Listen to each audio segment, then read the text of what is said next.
know, boys, things around here don't just run by themselves. We may not have those big fancy jobs like those high-ups in the collection office, but we are every bit as vital. Sir, I've just finished compiling the revenue records from the southern region. Everything went like clockwork, except for a few delays due to poor harvest. Thanks very much. You see, gentlemen, every bit counts. It's always good to know that I'm genuinely important here at the tax agency. I honestly feel that, menial as your jobs may seem, you should all take pride in your work as well. Edouard Berger to my office, if you please. Edouard Berger. Well, wouldn't you know, I've got myself an appointment with the big man himself. Wish me luck, boys. Good morning, Edouard. Good morning, sir. How may I be of service to you? As it turns out, today it's my turn to help you. Kind of logistical analysis, huh? And how is the promotion treating you? Oh, very well, sir. Thank you very much. Excellent, just excellent. I see a position for you in my tax collection office in the near future, my friend. Now, to business. Let's see. 15 francs for the end of this week. And you've earned every one of them. Oh, I really do appreciate your kindness, sir. Don't mention it. Now, you can't go around thinking that I don't reward good work with compensation, eh? On your way. You see that, gentlemen? Hard work, tenacity, persistence, those are the keys to success in life. Or, at least the keys to a promotion, huh? 15 francs, lads, those words ring with success.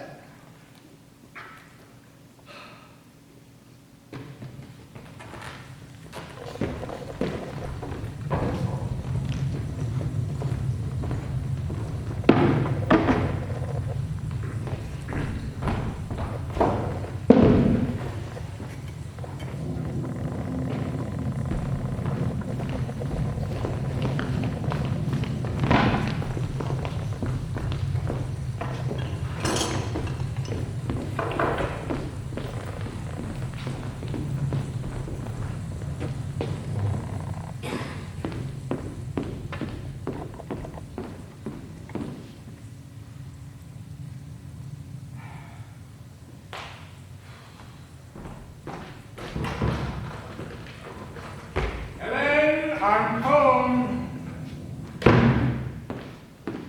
Lovely, darling. How's the office? Oh, fine, fine. Just another day at the office, I suppose. How are things at home? Where's Angelique? Well, I'm just scraping by as usual. It's tax day, you know.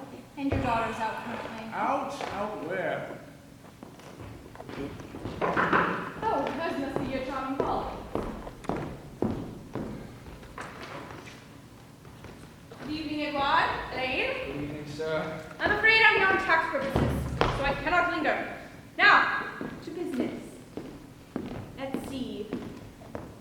Increase the rate. Just that for inflation.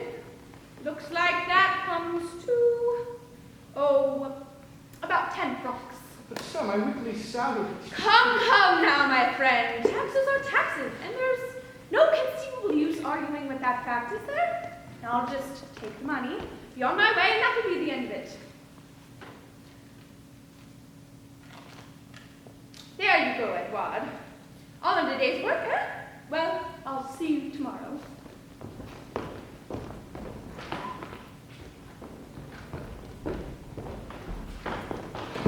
Shall we just tell Pierre to keep your money in first place? Like, we shouldn't bother giving you to it at all. Elaine, we've gone over this several times. I don't need your insolence in this household. Furthermore, I don't think that you've done... Papa! I'm so wonderfully happy! Papa, what was your boss when you weren't walking in our neighborhood? Oh, never you mind. I'll trust you to show me a little more respect than your dear mother has.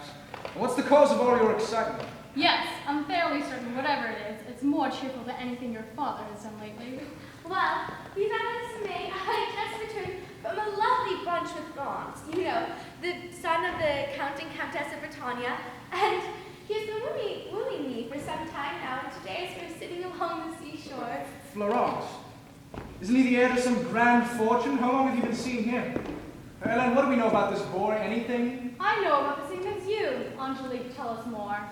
Well, for your information, Lance has very prodigious skill when it comes to flattering a woman.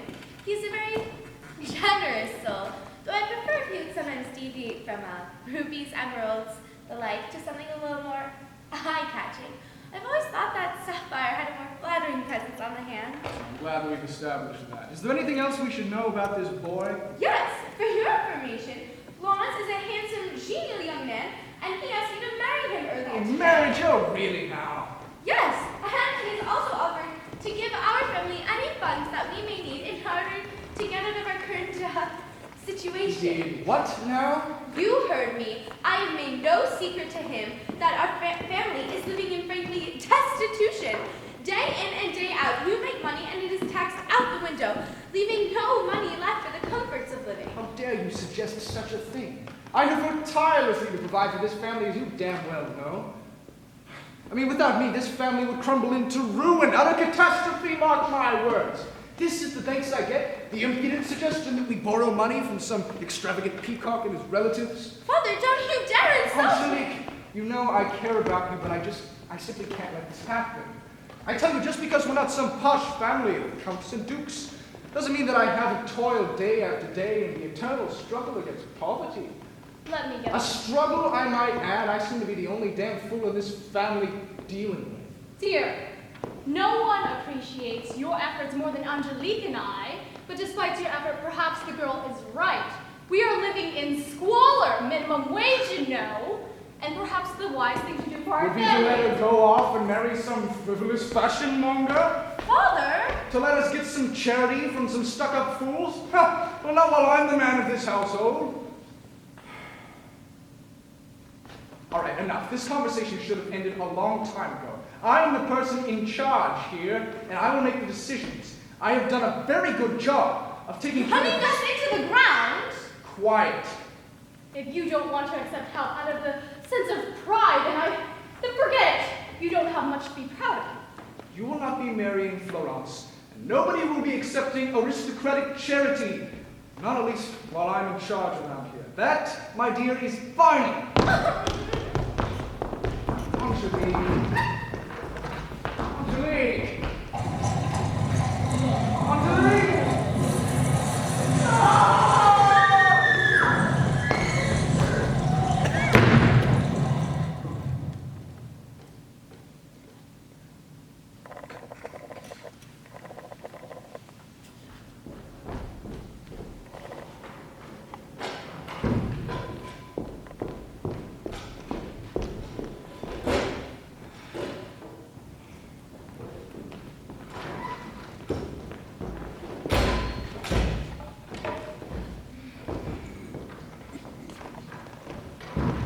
Well, you're back from the hospital.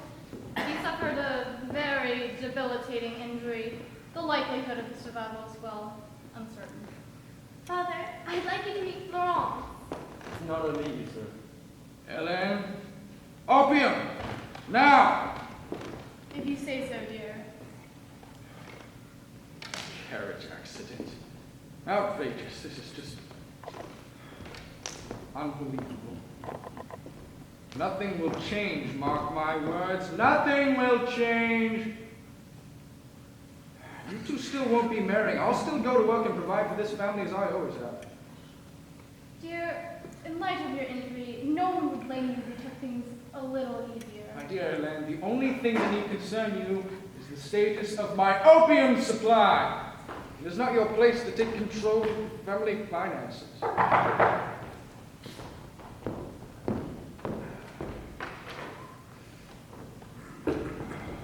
Oh, thank God. Good morning, sir. Goodness. Are you in pain? Hardly at all. How can I help you? Well, I just came here to inform you that, in light of this tragedy, it is the duty, nay, the honor of the company, to afford you and your family tax breaks for the next few months, while affording you your usual salary and health benefits. We'll just treat this like a paid sick leave, shall we? I'm not sure that will be entirely necessary. See, I still plan to go to work and... Nonsense. We want to make sure you don't have to worry about yourself at all during this recovery. But... What you need now is rest. Lots and lots of rest. And I won't hear another word of protest. You'll soon, my friend. Damn stuck-up fool. Arrogant fool. Who does he think he is? Thinks he can come in here and humiliate me in my own home? Oh, who am I kidding? He's right. Look at me. I am a mess. I'm bedridden, a cripple. An excuse for a man. Elaine! Elaine, won't you come here a moment, please? There's something I've...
money to afford a funeral, but the mortuary has decided to accept his body for science.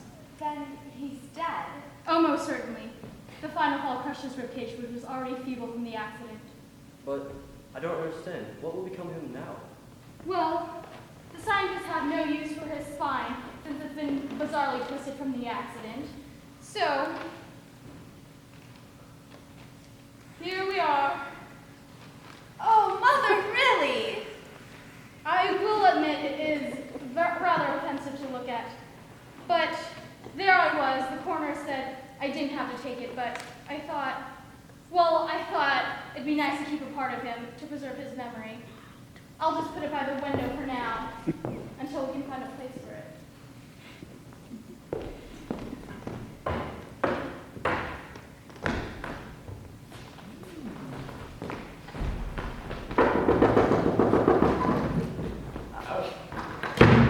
Excuse me, I couldn't help but notice that you've got that unique bone in your window. I'm a bit of a naturalist, you see.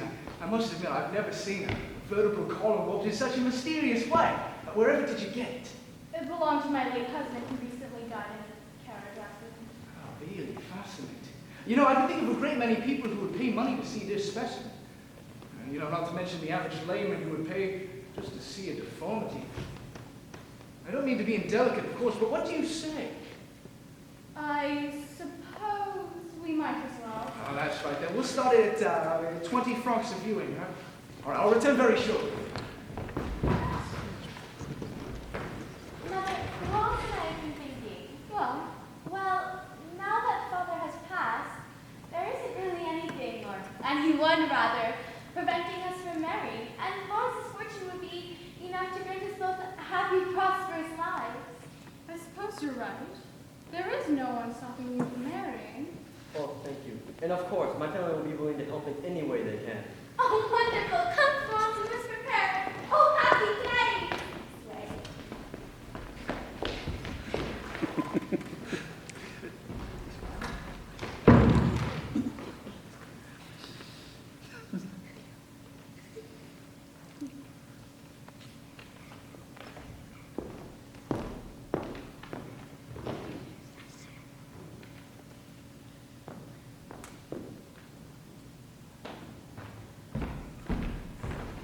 Come on, see the amazing, dumbfounding, horrifyingly disgusting backbone of Mr. Edouard Berger.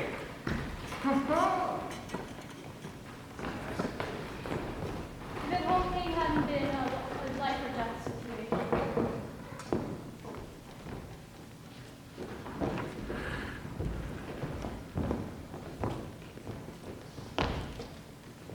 Oh, intriguing.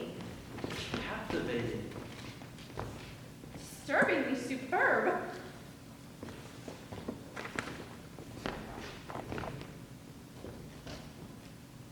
Here, I'll spot you.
quite like this.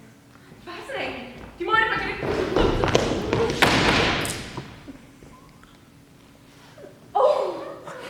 Oh, madam, my deepest and most humble apologies.